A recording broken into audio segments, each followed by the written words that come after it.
विद्युत कर्मचारी संग्रामी महामंच जिंदाबाद जिंदाबाद जिंदाबाद एनपीएस लागू करिबा अमर दाबी एनपीएस लागू करिबा अमर दाबी बेस कैडर पोस्टिंग करिबा अमर दाबी रिस्ट्रक्चरिंग अमर दाबी अरे विजिलेंस इनक्वायरी बंद करिबा अमर दाबी मु राजीव लोचन महाराणा माँ सरला इलेक्ट्रिकल एम्प्लॉइज यूनियन प्रेसिडेंट भारतीय मजदूर संघर जिला संपादक। आज विद्युत विभाग में जो भाव में आज देखुं जो कर्मचारी मैंने जो एकत्रित होती आमर गोटे मुख्य दाबी रही जे कि जितेबाला आमर पुराणा ओएसबी थिला इलेक्ट्रिसिटी बोर्ड थिला तापरे पर्यायक्रमे भांगी दिगला भांगी दी 4टा डिस्कम कर दिया भाग भाग कर दिगला तापर जितेबाला आमर गोटे गाइडलाइन थिला जे कि ओपीटीसीएल इनलाइन ओपीटीसीएल जहाँ हम सेटा डिस्कम जो कर्मचारी मैंने अच्छा से सही फैसिलिटी पाइबे। बर्तमान आम देखुचु टाटा आसला ओपीटीसीएल जो गाइडलाइन अच्छी ओपीटीसीएल जहाँ अच्छी से बर्तमान ये मानवा को नाराज आम एनपीएस जेहेतु ओपीटीसीएल कर्मचारी मैंने एनपीएस फायदा उठाऊँ तेणुक आम चाहूँ आमको एनपीएस रखा जाऊ तेणुक टाटा बर्तमान कौन करमको आरपीएफ से बाध्य करा आरपीएफ से रखापी आउ गोटे जिनस आपण मान जरिए मो राज्य सरकार को निवेदन करी विद्युत विभाग उपर विशेष कर गुरुत्व दिंतु कारण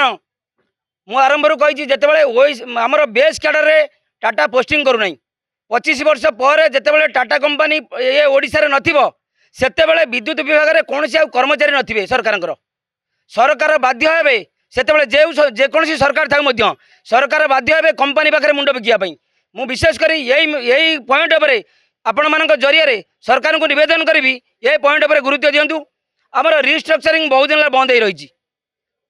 लागू करने आम टाटा पाखे निवेदन करुँ जहाँ आमर विद्युत विभाग में जो जितेटा यूनियन थे आज समस्ते एकत्रित होती गोटे महामंच आम या महामंच जरिए टाटा मैनेजमेंट पाखे आज आमर आलोचना अच्छी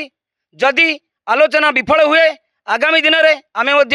राजरास्ता को ओह्लैबू जे पर्यंत आमर न्याय्य दाबी आम न पाइचु से पर्यंत आम आंदोलन हटू ना। तारीख 13 फेब्रुआरी 2026 प्रतीकात्मक आंदोलन संग्राम महामंचर आमर 4टी मुख्य दाबी नहीं कि आज आम जगतसिंहपुर डिविजन सम्मुख में आज प्रतीकात्मक आंदोलन करूँ। आमर मुख्य दाबी होची आमर ओएसआर एम्प्लॉय माननकु एनपीएस लागू करिबा आउ आमर जो पुराना एम्प्लॉय माननकु बेस कैडर रे अपॉइंटमेंट दबा आउ पुराना एम्प्लॉय माननक उपरे वैमात्रिक मनोभाव नहीं कि विंडिक्टिव एक्शन विरोध रे आमे टाटा मैनेजमेंट पाखरे ये दाबी 3-4टी रखीचु से दाबी पाई आमर आज प्रतीकात्मक आंदोलन जदि ये दाबी आमर पूर्ण न हुए ताहले आमे आगो को सबू संग्राम महामंचर कर्मचारी माने मेंबर माने आगो को बहुत ये रूप नब तेणुक आम मैनेजमेंट को कहूँ आम दाबी मान नापी आम न्याज्य दाबी एटा एनपीएस टा आमर आम जेहेतु 2020 रे टाटा आसिला ता पूर्वर आमर चाकरी अच्छी आम चाकरी जो टर्म एंड कंडीशन अच्छी आमर गवर्नमेंट टर्म एंड कंडीशन अनुसार